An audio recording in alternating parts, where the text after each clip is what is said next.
Good evening, everyone. Hello to everyone. Um, it's time for me to record the next speaking practice video, and today is Friday, so it's gonna be the second and the last speaking video in this week. Unfortunately, I managed only two speaking videos because of the main job and overall things that I had to do on this week. So there is on in this week, sorry. So there is only two speaking videos, but it's okay. Things just that happened.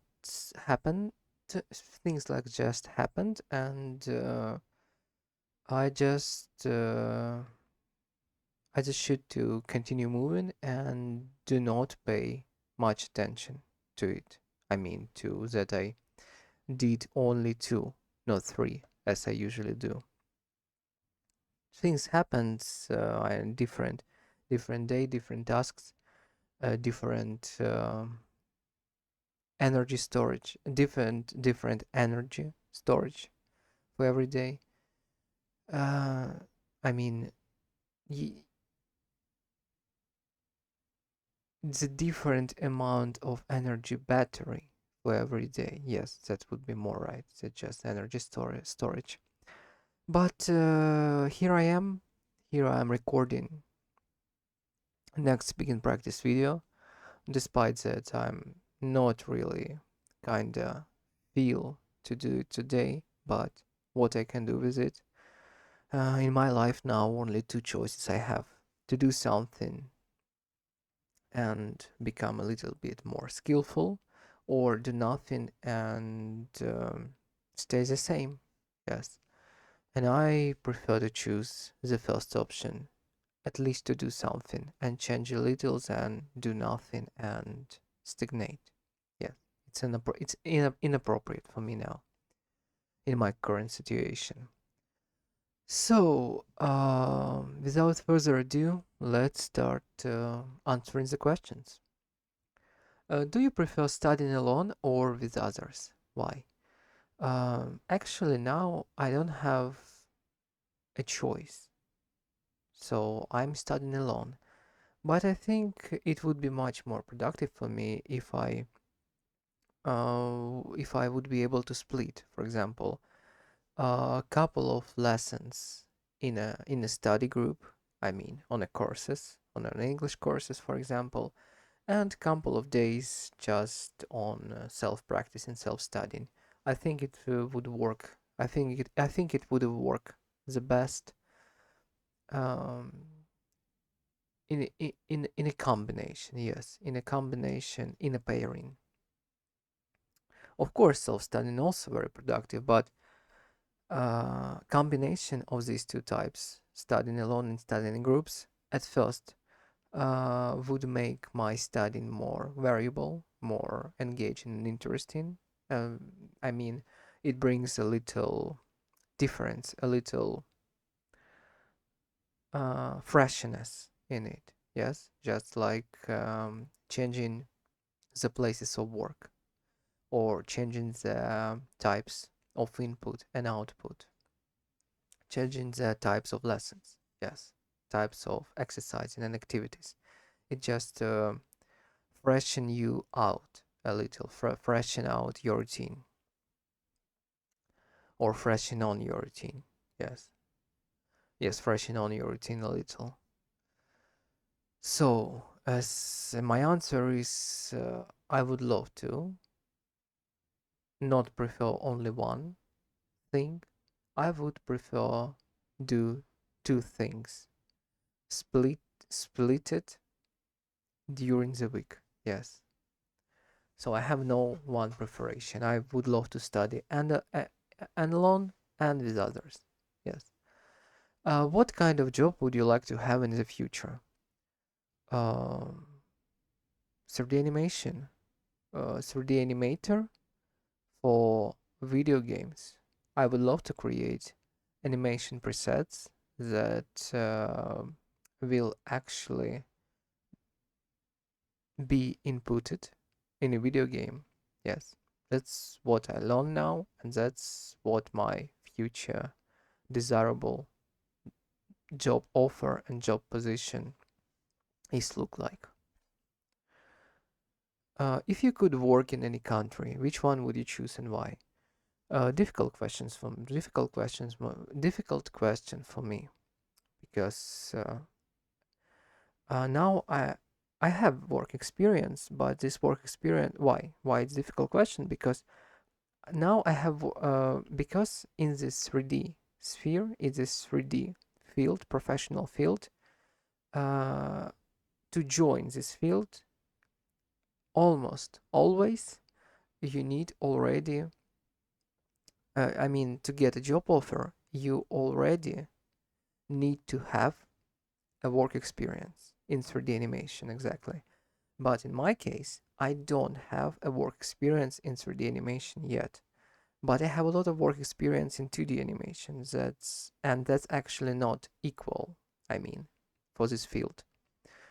So in my case, I would love to join the any good job offer and the job position that I would be able to achieve. Yes, would be able to get any good job positions that I would be able to get. I would love to join, and the country doesn't matter in this case. But if we're talking like about very long future or my outlook on my future, I would like to say that I would prefer Poland because I want to study in Poland and I want to live in Poland at least for a couple years in order to understand is this country suitable for me or not. Yeah, so the work in Poland would be actually the preferable thing. But if no Poland, any other country just for sake of work experience would work very well for me. So my answer is doesn't matter. Part 2, Q card. Describe a time when you learned a new skill outside of school or work. You should say what the skill was, how you learned it, and how difficult it was, and explain how useful this skill has been in your life. Very, very good question, but very difficult for me to answer because describe a time when you learned a new skill outside of school or work. Um, I don't know. Most of my time now, I could say, uh, 6 day in a week I spend at home, at work, at studying. I spend at home and I do work studying, practicing in a queue. Yes, continue in a queue constantly. So all new skills that I'm learning and that I've learned for this period of time, all that happens at home during the self-studying or yes, during the self-studying mostly. So it's not quite outside of work, yes, if we put this in this context. But I can't answer in any other way because all my thoughts now only about the things that I learned at home, yes, during the self-studying. So I would love to say that skills that I've learned, let's bind it all to English because now it's English practice and it's easier for me to think about English achievements and other things. I would love to say that I achieved a skill of consistent reading. I mean, consistent reading in a foreign language, especially in English. For example, now I'm reading Lord of the Rings. Lord of the Rings, I think you know that this is a Tolkien language, an old English, in an old English British language. Um, the new TV shows, the modern language, especially American language, um, not doesn't use all of this vocabulary that Tolkien wrote. But despite of the fact that this is difficult for it, at least for the beginning, because of the new unknown before old vocabulary, it is very interesting. So uh, I made a decision for myself that I will read this. At the beginning, when only I started to read, I started with Lord of the Rings. Yes, it wasn't any adapted for beginners book. It was a solid piece of literature. Yes, an old English British literature. And through at the beginning it was difficult.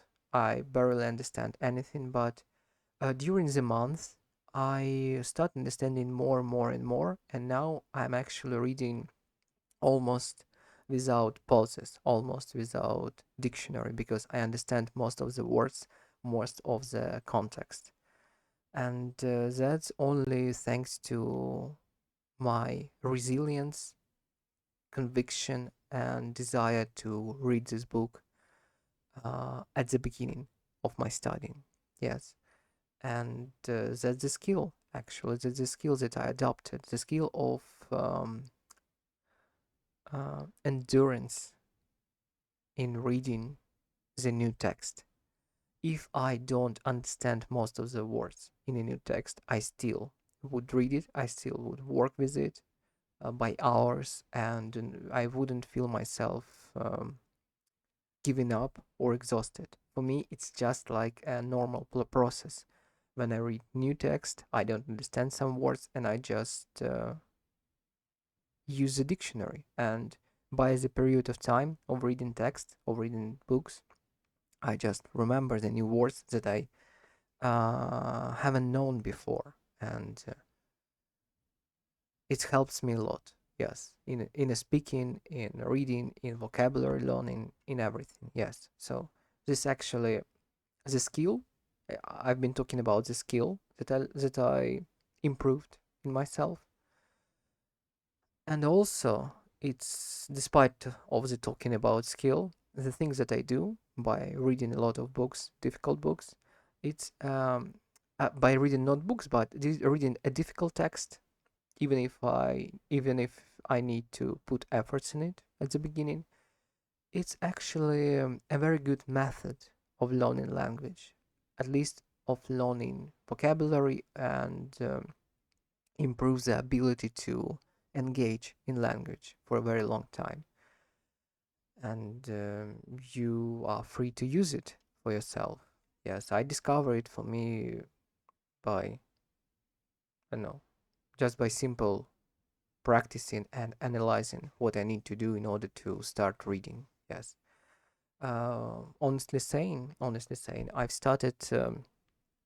I bought some adapted. How to say? I bought some adaptations on in the intermediate level. Yes, but when I started to read it, it was absolutely tedious, uninteresting, and boring. I desired for a real language, for real texts, not for a real literature, not for adaptations for beginners. So that was my approach to it.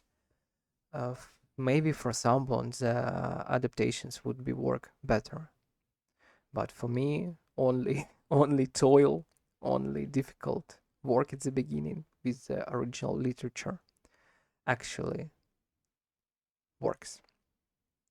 So I think I answered on the cue card.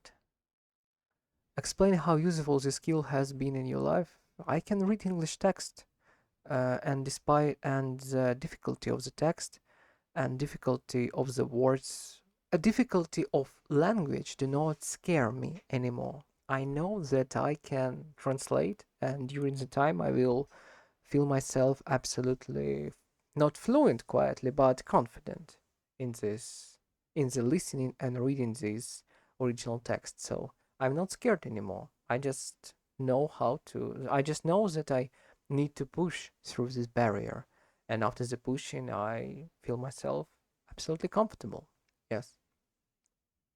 This is what allows me, this approach allows me to read everything what I want, and engage in language in everything what I want.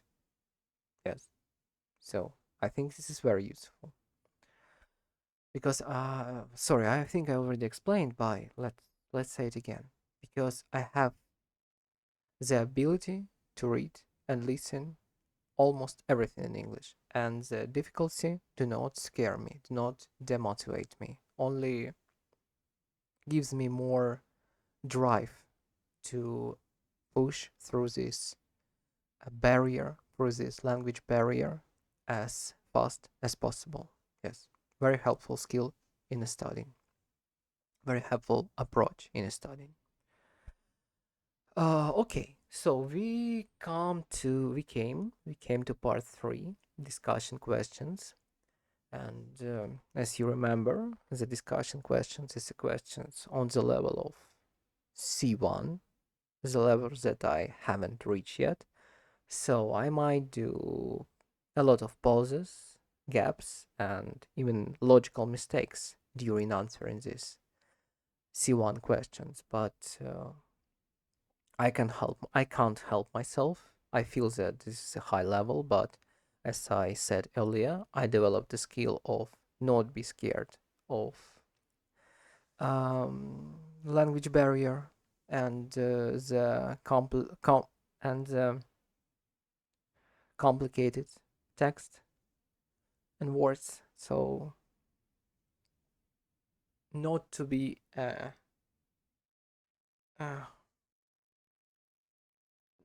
yes. Without further ado, let's start answer. Do you think people should continue learning new skills throughout their lives? Why or why not? Um, uh, I'm not sure that people should continue learning always new skills or every time start from a new skills. I think just maintaining your main. I think just maintaining. I think just maintaining and improving and studying in your main passion, subject, more than enough. Yes, there is no need for new skills if you are not keen on learning in, or if you are not interested. I think you're, how to say it. Uh, I think I'm now talking in the meaning of preserving your mind activity. Yes, I mean, when we are growing up, we are become older, and um, without a due lot of mind activity, our ability to think um, deteriorating this time. And if you would put time and enough um, enough attention to study something, even if it's only one skill that are you interested in, or only one topic subject, it would be more than enough to maintain your brain ability to think very well. For example, we have many actors, we have many writers, we have many, not even scientists, but okay, we have many people who actually have a passion in something. Yes, and it's usually something that requires a lot of mind activity until the end of their life, to the very elderly ages, they maintain the sharp mind and the ability to think very well. That's a proof of what I've been saying. So my answer is, it is not necessary all your life trying to learn always a new skills. Yes.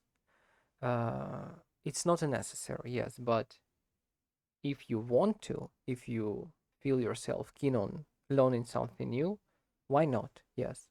The main point, it's just continue learning something, just engaging your mind in some studying activity in order to preserve its healthy qualities. Yes. If companies invested more in employee training, how would it benefit them? I think I've already answered this question, but I answer again. If company invested more in employee training, I think it would benefit them very well because the better, the more employee engaged in job, in studying, in improving its skills, the more employee are interested in which they are doing. Um, the employees interested in which they are doing, the more benefit and profit employer gets because it's very easy. The better better employees do better job. Better job brings better money, better results. So the company as an employee is improving, and in the same way the products, the company also is improving. So this is a win-win situation, I think, when the employer invested money and time in training employees. Yes, it brings only benefits for both of them. Why? I already explained. The more engaging, more interesting interest from the employee part, and employee feels that company actually interested in him, and company actually spends money and time for educating him. He appreciate it. Yes, it's very important to feel yourself needed at your job place, to feel the jobs that you do actually need it, because it's very easy to lose interest to it if you feel yourself unnecessary. Yes. And from the employer part, um, it will brings him better results. It will brings him more money, I suppose, and more productivity from the employers. Yes, his company will grow, and despite of what I think about it, there is a lot of proofs that many good companies like Google, Apple, they all invest in education. They all invest in educating their employers. Yes, employees. Sorry, uh,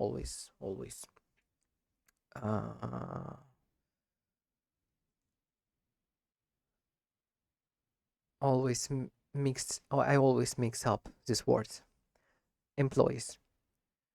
All big companies, a lot of big companies at least, invest in improving and educating their employees, and that's actually speaks volume, and that speaks volume.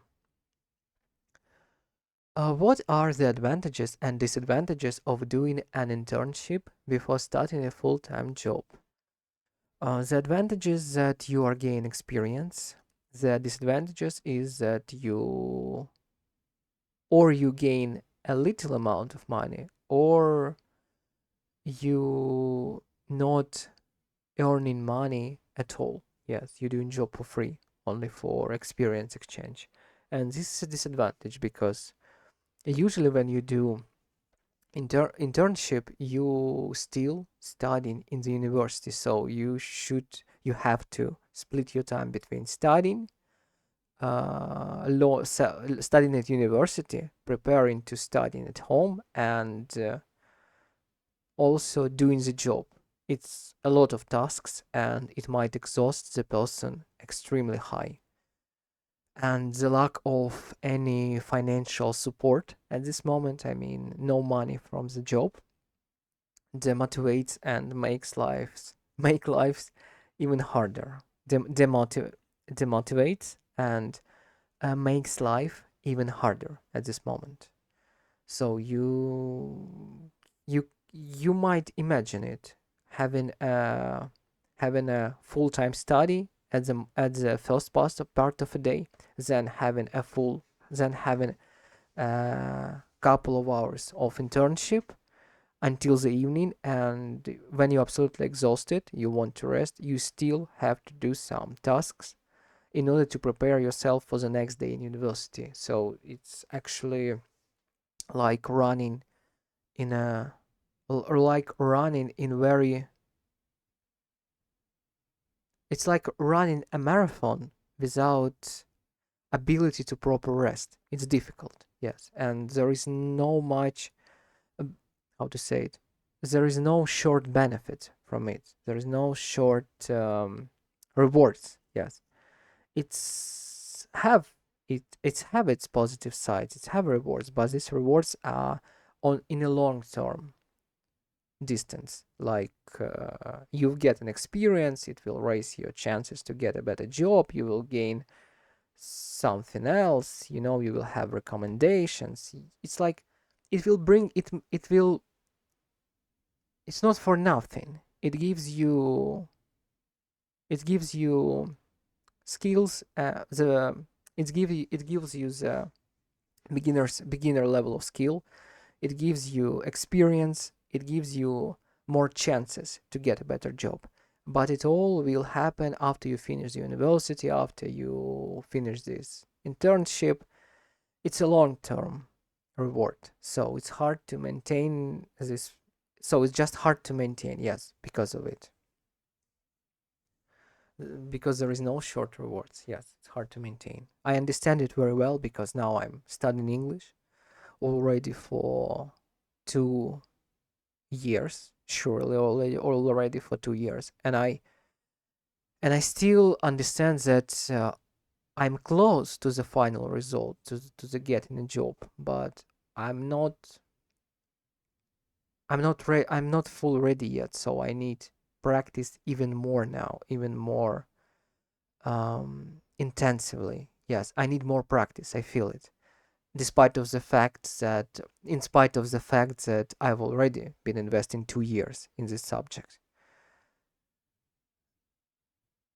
And what I want to say that yes, I understand it very well because I also invest in a long term benefit. Yes, I'm also expecting the long term rewards from learning language, but still, in order to get this long term reward, I need to repeat studying daily for a very long period of time, and I've already done it for 2 years without quite rewards. Without quite rewards, save my own my own satisfaction from it, my own ability to ability to read, watch, and speak this language. Despite of that, I still haven't got the final objective, the final the final stage, the job offer. But I'm working towards it, and I'm ready to sacrifice my, let's say, some free time now for it because I understand that this long-term reward, long-term benefit, it's very important for me. And this is hard. This is hard sometimes. For example, at the beginning of this practice video, I expressed the thought that I'm not actually feeling like doing it. I want to rest, but despite of that fact, I'm but in spite of that fact, um,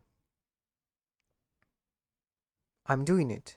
I'm continue studying, even if I don't want to at the moment. I use discipline in order to get to this final reward. Yes. And I think the students who do internship and studying at the same time feel something the same as I am now. And I can relate. Yes, I can relate. It's hard, but the reward is quite motivating. So I express advantages and disadvantages. Let's move to the next. How do you think technology has changed the way people apply for jobs? How do you think technology has changed the way people apply for jobs?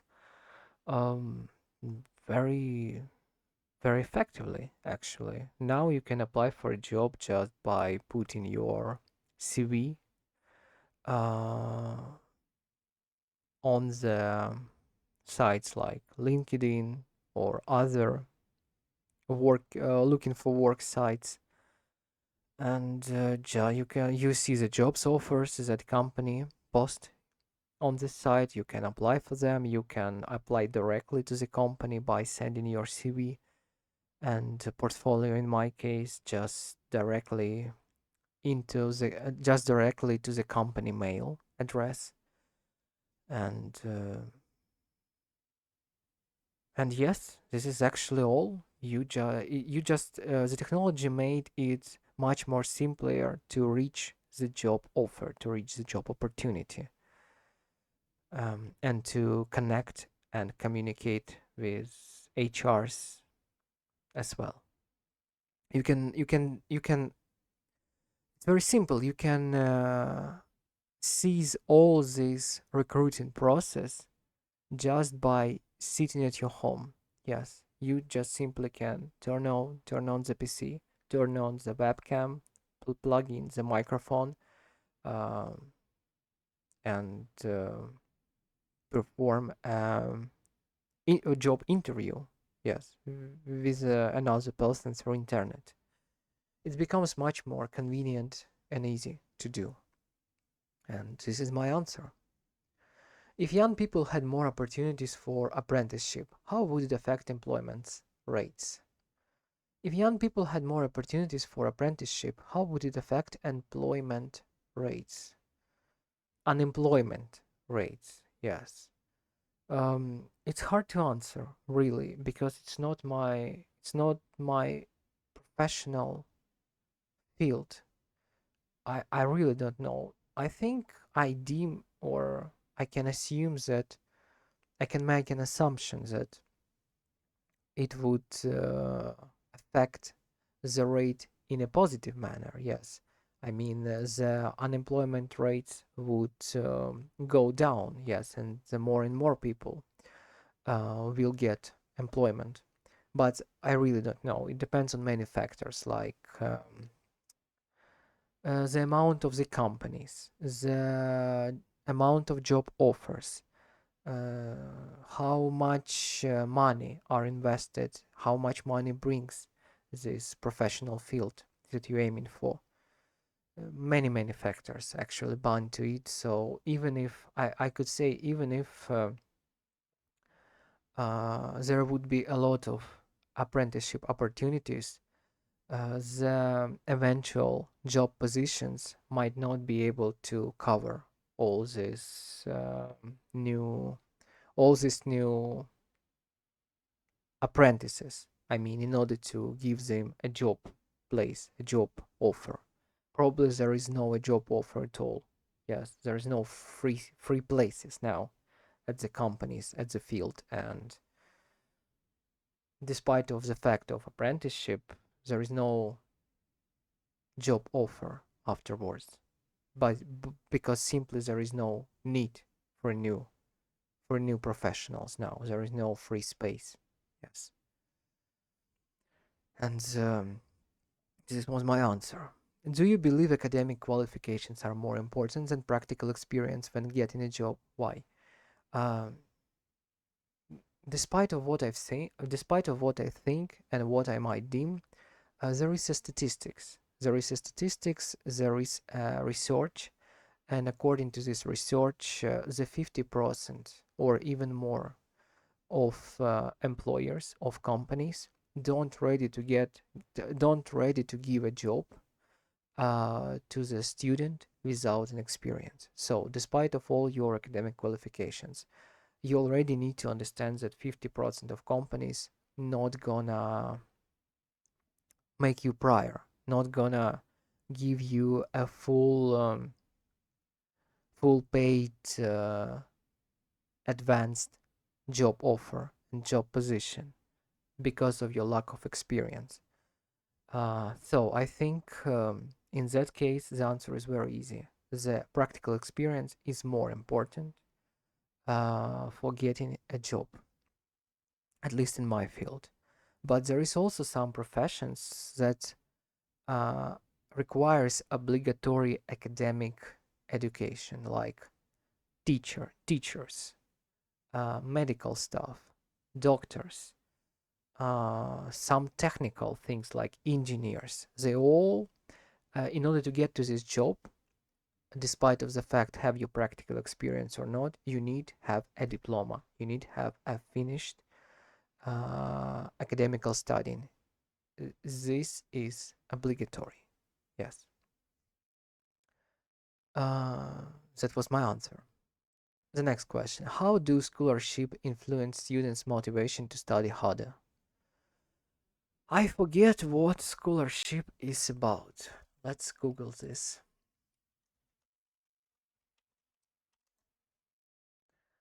Uh, Scholarship, it's a grant or payment made to support a student's education, awarded on the basis of academic or other achievement. Okay, I get it. How do scholarship influence student motivation to study harder? Very easily. The university pays you for good grades, and it motivates you to get these good grades and study very well in order to get this money from studying.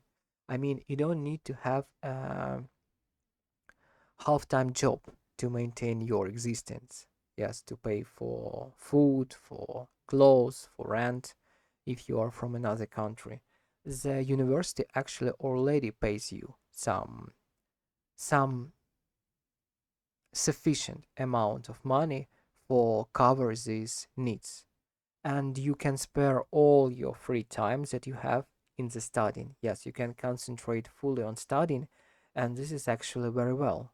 It's very convenient for the student when he can deep dive, immerse into a learning for this period, or for this 4 year studying period or 3 year studying period, because the studying is hard. And from my experience, I split it, the studying and part-time job, and usually you have not much time for doing a proper job, and usually you are very um, exhausted after this part-time job, and you don't have no desire, no powers for proper studying. So it's kind of a compromise. Yes, it affects your studying in a bad manner, in a bad way, and you can't fully engage on a normal salary on a full-time job because you still need to study. It's like running between two doors and trying to open them simultaneously. It's just difficult, and if you have scholarship and if you can avoid this splitting between two things, it's just better in this way. You have money for living, and you can concentrate and um, fully cast yourself into studying. This is the best option.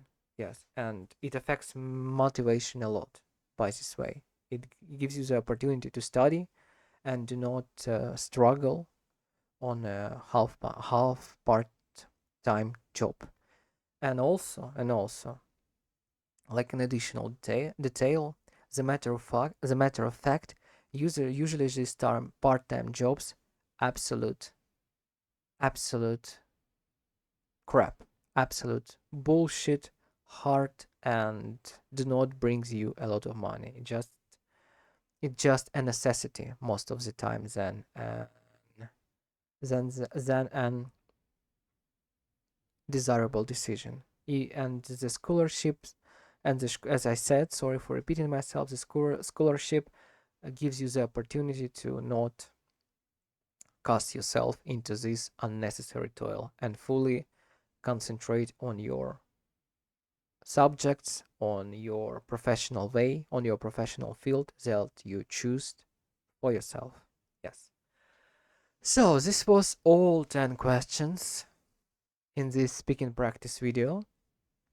I've been talking for 40 minutes. It's quite okay, especially for Friday evening when I already feel like a little bit exhausted.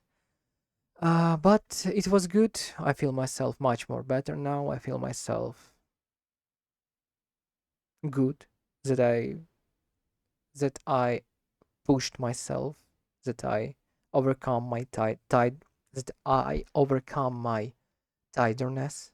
Tide. I no, tiredness,